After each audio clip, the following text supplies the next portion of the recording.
right, welcome to the first demo video for our next project, which is our nature-inspired coil pots. So if you missed the first demo day, no worries. That's why I'm making this video, to get it done with you. So let's jump right into it. Let's get set up for clay. Please get your take-home bags and let's get set up together. Get your bag out. Make sure you lay out your newspaper. There you go. You're going to need your project board out. You're going to need your good clay out. You're going to need your scrap clay bag. You're going to need your toolkit. And you're also going to need your slip container. So pretty much everything out of your bag is what you're going to need today to get started. All right, so let me take my rings off and we will just get into it. All right, so I'm gonna kind of spread everything else out around me. And that way it's all here when I need it to be. So first things first, let's open up our project bag. Remember, it says front down in the corner, back, and then do not remove. So this is the one time we do remove it. So gently take that tape off. Take out a new piece of our shiny newspaper and then seal this back up, okay? All right, sealed it back up. There's no air in it. And then we're gonna take our shiny piece of newspaper and place it on top of our board. This is so that way our clay does not stick to the top of it and we can easily move it around. But the clay will stick to the plastic if we don't put that down. All right, let's get our slip out. And it's been a while since we've done clay, so I want you all to add water to your slip. Yeah, mine's pretty much like some mud right now. It's not very runny, it's more solid than anything. So all you're gonna do is add a little bit of water to it so that way you're ready to go tomorrow when we start blending, when we start slipping and scoring things together. All right, put the lid back on it, and then this is just gonna sit overnight, so that way it's ready to go tomorrow when we get into it. All right, now let's get out our block of clay that we're going to use.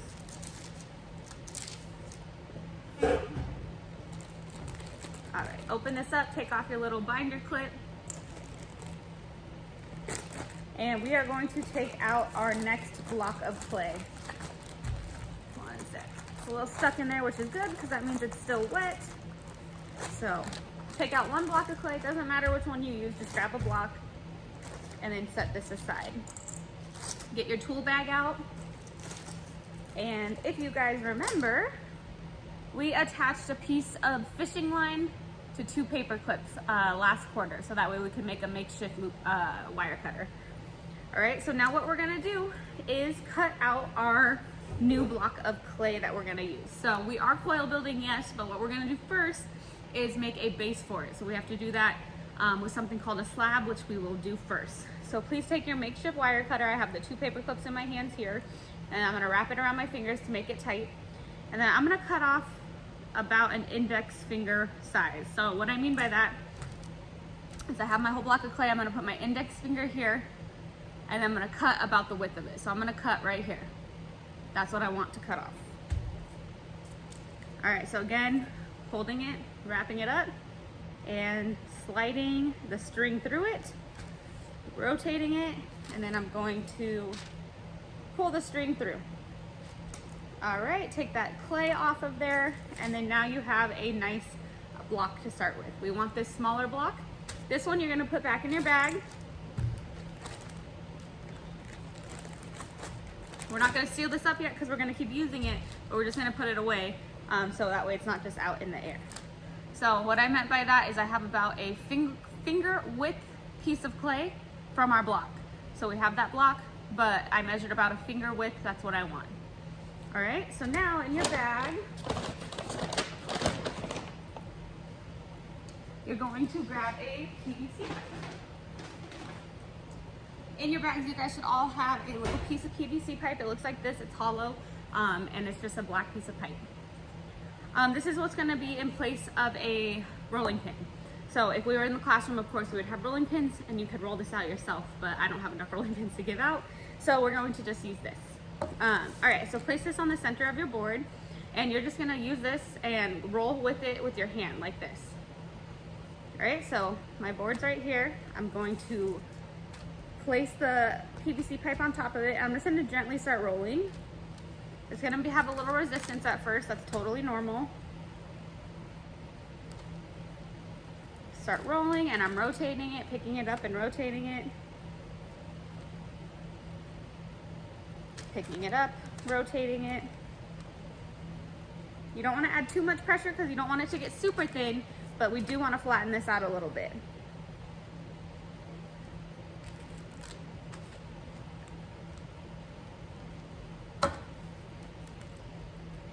And now I have a flat piece of clay. So congrats, you just rolled your first slab. That's what this is called. It's a very important term in ceramics, and it's what our next project will be. But we're going to start with a slab base for this assignment. Okay, so this is our slab. Good job, you rolled your first slab.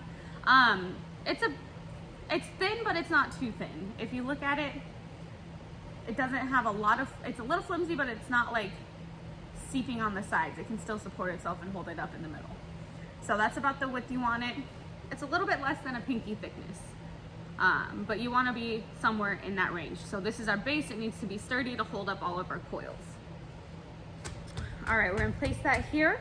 And then the next thing you're gonna do is find something circular that you can use to cut out your base, okay? So around your home, that's gonna look like different things. It could be a cup put upside down, or maybe the bottom. It could be a mug. Mugs usually have a really good size. You're gonna wanna flip it over. You want something that's gonna pretty much go from the edges all the way around, so that way you have a wider base. You don't want something too teeny tiny. If you absolutely don't have anything, I would recommend using your slip container. Just the only thing is, I would say to flip it upside down so it's wider. The bottom's gonna be a little too small, but you can always flip it upside down and do it this way. But that's a little too small for what I wanna do too, so I'm gonna actually go around my room and find something a little bit bigger. So please go find something circular that you can cut out.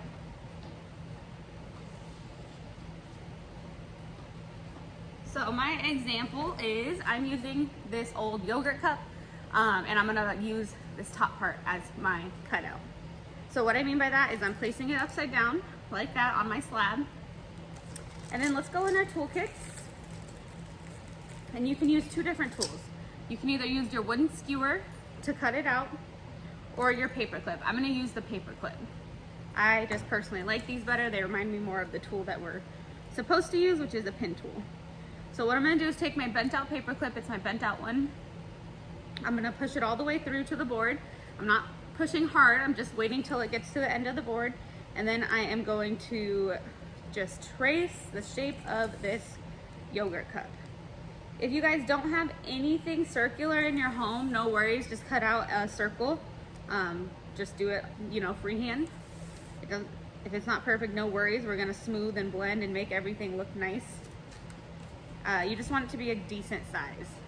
And then mine will come out just like that. Okay, so all I did was take this and go all the way around it to take it out. So some of you might have it stuck inside, no worries.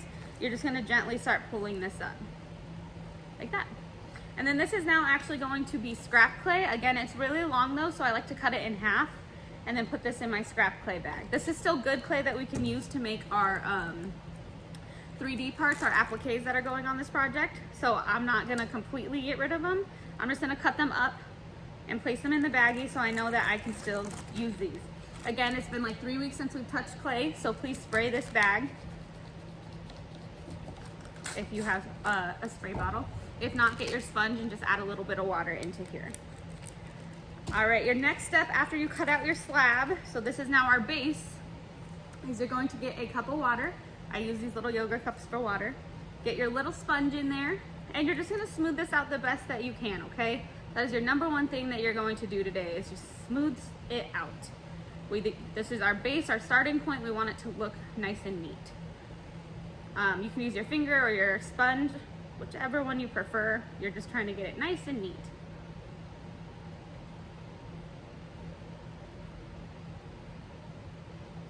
So make sure you get those edges, because we did kind of give it a rough cut with that tool.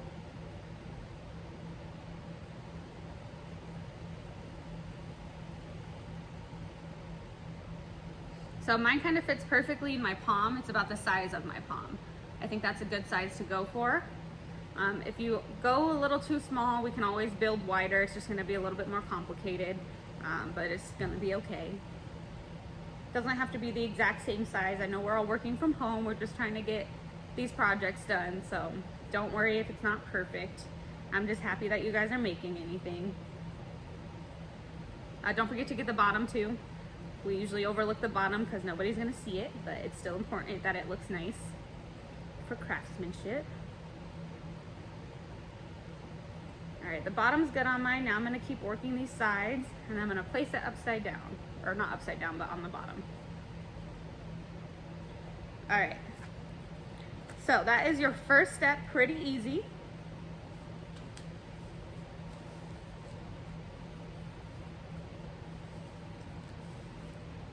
All right, that's the first step of this project, is just making a slab base. So good job, you did that. If you guys have any questions, please message me in Teams, or you can even call me in Teams, and I will get back to you as soon as I see that message, okay? If you guys, for some reason, do not have this in your bag, what you can do is kind of smash the clay in your hands, because we're already cutting a really thin piece. So if you just kind of smash it in your hands, you'll be able to make it wider, maybe pinch it a little bit. Again, just keep it about the size of your pinky. You don't want it to be too much smaller, but this is the first step.